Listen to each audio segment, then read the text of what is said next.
মিয়াক টিকট নিদিয়ে বিজেপিয়ে, মিয়াক তুষ্টিকৰণ নকৰে বিজেপিয়ে। প্ৰয়োজন হ'লে সমষ্টি হেৰুৱাব, কিন্তু কোনো সমষ্টিতেই মিয়া প্ৰাৰ্থী হ'ব নোৱাৰে বিজেপি। মিয়াক আক্ৰমণ কৰি কথা কোৱাটো বিজেপিৰ বাবে এতিয়া তেনেই সাধাৰণ কথা হৈ পৰিছে। ইফালে দলটোৰ সংখ্যালঘু মৰ্চাত আকৌ বহুকেইজন মিয়া মুছলমানে পদবীলৈ দপদপাই আছে। তেনে ক্ষেত্ৰত প্ৰশ্ন উত্থাপিত হৈছে যে মিয়াৰ নাম নোলোৱাকৈ ৰাজনীতি কৰিব নোৱাৰা বিজেপিয়ে টিকট প্ৰদানৰ ক্ষেত্ৰত কি কৰিব? ৰাজ্যৰ 126টা সমষ্টিৰ ভিতৰত 20-25টা এনেকুৱা সমষ্টি আছে য'ত সংখ্যালঘুৱে আজিৰ তাৰিখত সংখ্যাগুৰু। তেনেকুৱা কেইটামান সমষ্টি হৈছে দলগাঁও, গৌৰীপুৰ, ধুবুৰী, বীৰসিং জাৰুৱা, বিলাচীপাৰা, মানকাছৰ, জলেশ্বৰ, পূব গোৱালপাৰা, সৃজনগ্ৰাম, মন্দিয়া, চেঙাৰ পৰা একেবাৰে আলগাপুৰ, কাটলিচেৰা, চমৰীয়ালৈ। আৰু তাৎপৰ্যপূৰ্ণভাৱে এনেকুৱা অধিকাংশ সমষ্টিতে বিজেপিৰ টিকটৰ বাবে 5জনতকৈ অধিক প্ৰাৰ্থিত্ব প্ৰত্যাশীয়ে ভিৰ কৰিছে। চৰ্চা হৈছিল যে এই ক্ষেত্ৰত বিজেপিয়ে এওঁলোকক কেনেকৈ ক'ত সন্তুষ্ট কৰিব।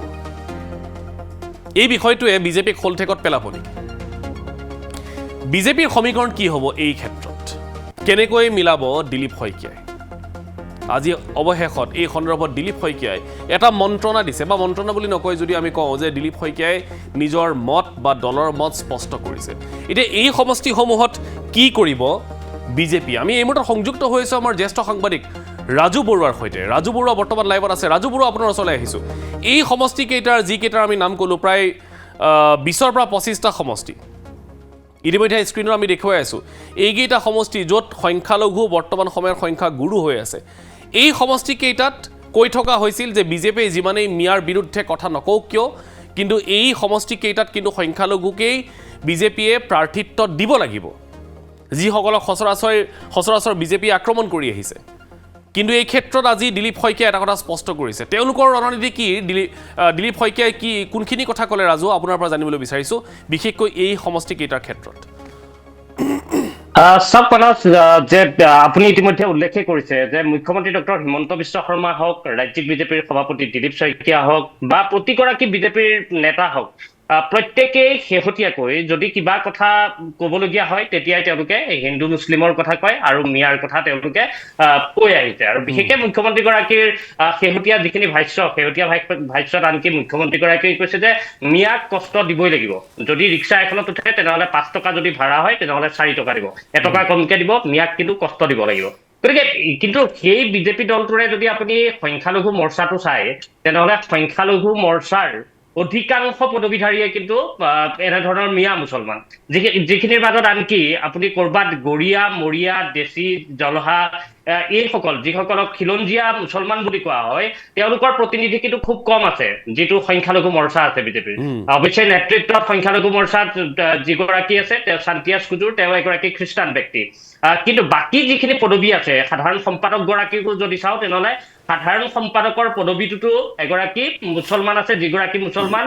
তেওঁলোকৰ দলৰে একাংশই ক'ব বিচাৰিছে তেওঁ হৈছে মিয়া মুছলমান, গৰীয়া, মৰিয়া বা দেশী তেওঁ নহয়। গতিকে তেনেধৰণৰ কিছু অভিযোগ বিজেপিৰ সংখ্যালঘু মৰ্চাৰ বিৰুদ্ধে আছে। কিন্তু সেই বিজেপি এতিয়া যদি চোৱা যায় তেনেহ'লে বিজেপিৰ প্ৰায় এই যিকেইটা সমষ্টি আপুনি উল্লেখ কৰিছে, দলগাঁও হওক, সেয়া গৌৰীপুৰ হওক, ধুবুৰী হওক, বীৰসিং জাৰুৱা হওক, বিলাচীপাৰা হওক, মানকাছাৰ, জলেশ্বৰ, গোৱালপাৰা পূব, সৃজনগ্ৰাম, মন্দিয়া, চেঙা, পাকা বেতবাৰী, লাহৰীঘাট, ধিং, ৰূপহী, চামগুৰি, বিনাকালি, সোণাই, দক্ষিণ কৰিমগঞ্জ, আলগাপুৰ, কাটলিচেৰা, চমৰীয়া, এই সমষ্টিত কিন্তু বিজেপিৰ আপুনি কোৱাৰ ধৰণে 4, 5, 6 এনেধৰণৰ প্ৰাৰ্থিত্ব প্ৰত্যাশী ওলাইছে, মানে 5 বা 5তকৈ বেছি, 5 বা 5তকৈ অধিকাংশতে আপোনাৰ তেনেধৰণৰ সংখ্যাই আছে। আৰু এইসকলৰে যদি চোৱা যায় তেনেহ'লে আপোনাক যদি কওঁ যে চামগুৰি বিধানসভা সমষ্টিৰ যিটোৰ পৰা বৰ্তমান বিধায়ক হৈ আছে ডিপ্লুৰঞ্জন শৰ্মা, সেই সমষ্টিটোত ডিপ্লুৰঞ্জন শৰ্মাই এবাৰ নিৰ্বাচন নেখেলে। তেওঁ ইতিমধ্যে সিদ্ধান্ত গ্ৰহণ কৰিছে, তাৰ পৰা তেওঁ নিৰ্বাচন নেখেলে। তাত জিকি অহাৰ তেওঁৰ পৰিসংখ্যা তেওঁ দেখা নাই, যাৰ বাবে সেই সমষ্টিটোত নাজিৰ হুছেইন তাত এগৰাকী প্ৰাৰ্থিত্ব প্ৰত্যাশী, জাকাৰিয়া হক চৌধুৰী আন এগৰাকী প্ৰাৰ্থিত্ব প্ৰত্যাশী, মুজিবুৰ ৰহমান, যিগৰাকী আপুনি জানে যে মুজিবুৰ ৰহমান কংগ্ৰেছত আছিলে, তেওঁ শেহতীয়াকে যেতিয়া সামগ্ৰীৰ উপ নিৰ্বাচন হৈছিল তেতিয়া ৰকিবুল হুছেইনৰ বিৰুদ্ধে বিশুদ্ধাৰ প্ৰকাশ কৰি তেওঁ অসম গণ পৰিষদত যোগদান কৰিছিল সেই মুজিবুৰ ৰহমান যিগৰাকী ইতিমধ্যে অসম গণ পৰিষদেও অৱশ্যে উলিয়াই দিছে সেই মুজিবুৰ ৰহমানো এতিয়া বিজেপিৰ প্ৰাৰ্থিত্ব প্ৰত্যাশী সামগ্ৰী ঠিক একেদৰে যদি চাওঁ তেনেহ'লে তাত অৱশ্যে হিন্দু প্ৰাৰ্থিত্ব প্ৰত্যাশীও আছে বিপ্লৱ তৰফদাৰ পৰাণ পাছনি এই 5 গৰাকীৰ মাজত আনকি আৰু বহু কেইগৰাকী আছে যাৰ নাম আমি এই মুহূৰ্তত ল'ব বিচৰা নাই কাৰণ দীঘলীয়া যি প্ৰাৰ্থিত্ব দীঘলীয়া হ'ব আমি কিন্তু মূল যি কেইজনে এই মুহূৰ্তত খুব চিৰিয়াছভাৱে প্ৰাৰ্থিত্বৰ প্ৰত্যাশী হিচাপে আছে তেওঁলোকৰ নাম উল্লেখ কৰিছো তাৰ লগতে আপুনি যদি ৰূপহী সমষ্টিটো চাই তাৰ কাষতে থকা ৰূপহী সামগ্ৰীৰ কাষতে সালমা জেছমিন তাৰ এগৰাকী প্ৰাৰ্থিত্ব প্ৰত্যাশী হাবিবুৰ ৰহমান বাবুল তাৰ এগৰাকী প্ৰাৰ্থিত্ব প্ৰত্যাশী আনোৱাৰ হুছেইন ডন তাৰ এগৰাকী প্ৰাৰ্থিত্ব প্ৰত্যাশী এনেধৰণে আৰু বহু কেইগৰাকী প্ৰাৰ্থিত্ব প্ৰত্যাশী এই সমষ্টিটোতো আছে তেনেহ'লে ঠিক তেনেদৰে আপুনি দলগাঁও যাওক গৌৰীপুৰ যাওক প্ৰতিটো সকলোতে এই ধৰণৰ এটা সমীকৰণ দেখিবলৈ পোৱা গৈছে সকলোতে এনেধৰণৰ সমীকৰণ আছে প্ৰত্যেকটো সমষ্টিতে বিজেপিৰ যিসকল মাইনৰিটি মৰ্চাত থকা বা দলটোৰ বিভিন্ন পদবী থকা বা কাৰ্যকৰ্তা তেওঁলোকৰ আছে বিজেপিৰ মুছলমানৰ সেই মুছলমান প্ৰাৰ্থিত্ব প্ৰত্যাশীসকল ওলাইছে তাৰ মাজত কোন মিয়া কোন গৰিয়া মৰিয়া সেইখিনি বাছি উলিওৱা খুব ইমান সহজ এতিয়া ৰাজু বিজেপিৰ হাতত বিকল্প কি আছে বিজেপিয়ে কি চিন্তা কৰিছে এই সমষ্টিসমূহক লৈ চাওক বিজেপিৰ এটা কথা স্পষ্ট আমি কেইদিনমান পূৰ্বতে সেই খবৰটো লাভ কৰিছিলো যে বিজেপিয়ে এইবাৰ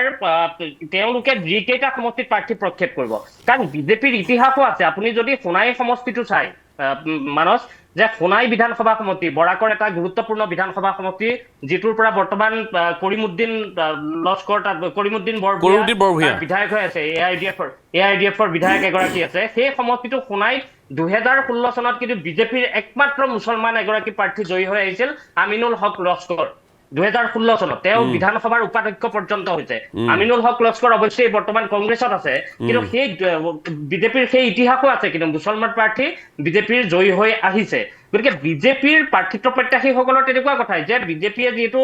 পূৰ্বতে সোণাইৰ দৰে সমষ্টি জিকি আহিছে গতিকে তেওঁলোকে প্ৰাৰ্থিত্ব এইবাৰ দাবী কৰিছে কিন্তু বিজেপিয়ে নিজকে বিজেপি নেতৃত্বই এইবাৰ যে তেওঁলোক সংখ্যালঘু তুষ্টিকৰণ তেওঁলোকে নকৰে তেওঁলোকে মিয়াৰ বিৰুদ্ধে যিখিনি তেওঁলোকে এতিয়ালৈকে কৈ আছে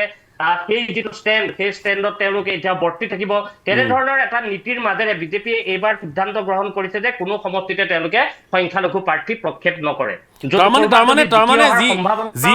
যিসমূহ সমষ্টিত সংখ্যালঘু আজিৰ তাৰিখত সংখ্যাগুৰু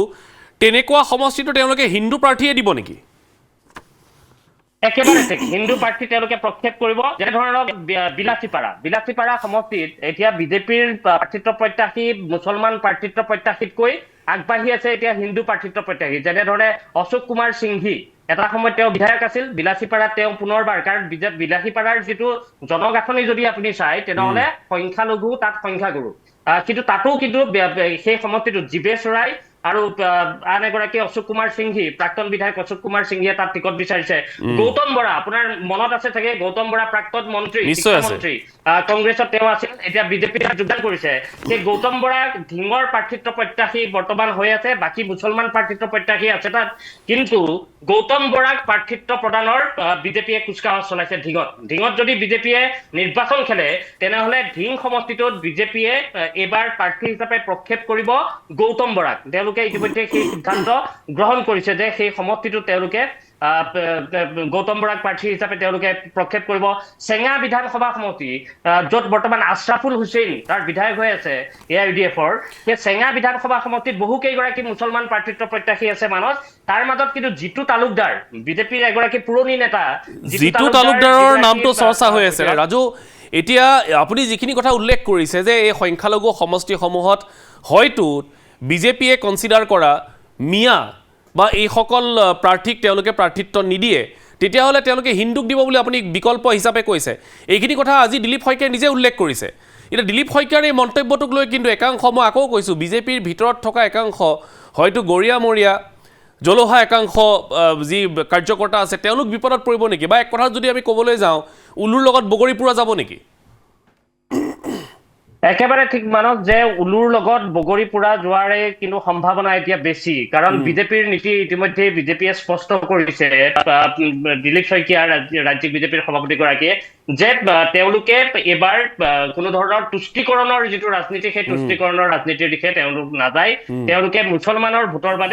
বাবে মুছলমানক তেওঁলোকে তুষ্টিকৰণ নকৰে আৰু মুছলমান প্ৰাৰ্থী তেওঁলোকে প্ৰক্ষেপ নকৰে সেইটো নীতি এটা ইতিমধ্যে গ্ৰহণ কৰিছে আৰু যদি সেয়াই হয় মই আপোনাক ইতিমধ্যে কৈছোৱে যে সোণাই বিধানসভা সমষ্টিত বিজেপিৰ এগৰাকী প্ৰাৰ্থী জয়ী হৈছিলে তেওঁ 2016 চনত আমিনুল হক লস্কৰ তেওঁ বিধানসভাৰ উপাধ্যক্ষ পৰ্যন্ত হৈছে আমিনুল হক লস্কৰ সেই সমষ্টিটোৰ পৰা জয়ী হৈছিল আৰু বিজেপিটো এতিয়া যদি চাও তেনেহলে বিজেপিয়ে খিলঞ্জীয়া মুছলমানৰ হকে বহু কাম কৰিছে আৰু যাৰ বাবে খিলঞ্জীয়া মুছলমানৰ বহু লোক ইতিমধ্যে বিজেপিৰ প্ৰতি আকৰ্ষিত হৈ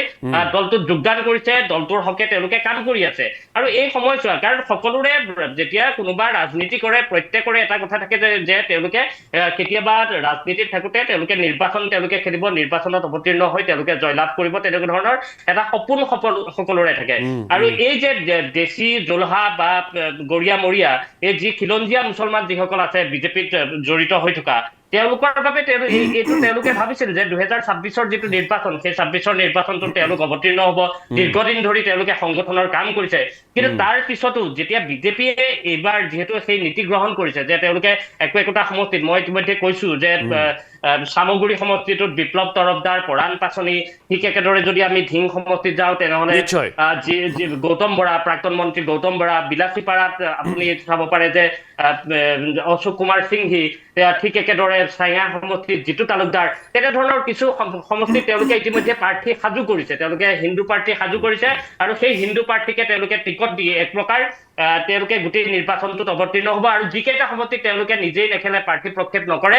সেই সমষ্টিসমূহ তেওঁলোকে অসম গণ পৰিষদলৈ এৰি দিব গতিকে যিকেইটাত বিজেপিয়ে নিজেই খেলিব তাত কিন্তু হিন্দু প্ৰাৰ্থী দিব আৰু হিন্দু প্ৰাৰ্থী দিবলৈ যাওঁতে কিন্তু এই যে আপুনি কোৱাৰ ধৰণে যে গৰিয়া মৰিয়া দেশী জোলহা এইসকল যিসকল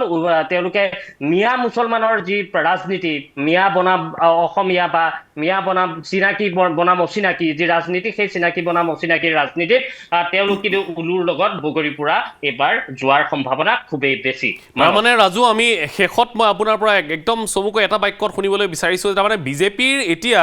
যিটো এইবাৰৰ সমীকৰণ সেইটো হৈছে অল মেজৰিটি নো মাইনৰিটি একেবাৰে ঠিক তেওঁলোকে হিন্দুক লৈ তেওঁলোকে ৰাজনীতি কৰিব আজি ৰাজ্যিক বিজেপিৰ সভাপতি দিলীপ শইকীয়াই কৈছে যে বিজেপিয়ে অসমীয়াৰ আবেগ অনুভূতিক লৈ তেওঁলোকে গোটেই ৰাজনীতি কৰিব তেওঁলোকে কংগ্ৰেছলৈ এৰি দিছে বিজেপিলৈ বিৰোধীলৈ এৰি দিছে যে বিৰোধী আৰু কংগ্ৰেছে মাইনৰিটিক লৈ সংখ্যালঘুক লৈ তেওঁলোকে ৰাজনীতি কৰক বিজেপিয়ে কিন্তু সংখ্যাগুৰুৰ সৈতে থাকি এইবাৰ গোটেই ৰাজনীতি গতিকে আগন্তুক সময়ত বিজেপিৰ এই সিদ্ধান্ত বা দিলীপ শইকীয়াৰ এই ঘোষণাই বিজেপিৰ ভিতৰ চৰাত কি প্ৰভাৱ পেলায় বিজেপিৰ ভিতৰ ওচৰত আকৌ এবাৰ তেওঁলোকৰ কাৰ্যকৰ্তাসকলৰ মাজত কেনেবাকৈ অসন্তুষ্টিৰ সৃষ্টি কৰে নেকি বিশুদ্ধাৰ প্ৰকাশ কৰে নেকি তেওঁলোকে বা এই সিদ্ধান্তটোৱে বিজেপিক বিশেষকৈ সংখ্যালঘু সমষ্টিসমূহত অধিক বিপদত পেলায় নেকি এইটো কিন্তু লক্ষণীয় হ'ব